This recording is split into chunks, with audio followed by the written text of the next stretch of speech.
কয়েনের এপিট আর ওপিট, মাকু আর সেকু। এখন বাঘের পিঠে চড়েছে মমতা ব্যানার্জি।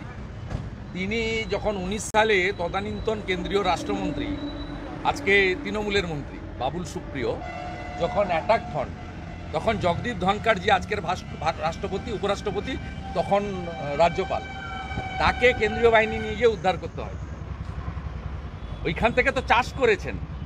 তারপরে যখন নদিয়ার ওই বাচ্চা ছেলেটিকে র্যাগিং করে এই মাকুরা মারে, খুন করে, আমরা যুব মোর্চার প্রোগ্রামে গেছিলাম, ফেরার সময় সরাসরি অ্যাটাক এই কারণে আমরা নাকি হিন্দুত্ববাদী, আমরা নাকি র্যাডিক্যাল ফোর্স, হিন্দু মৌলবাদী ফোর্স, আমরা নাকি একদম মানে হিন্দু জঙ্গি।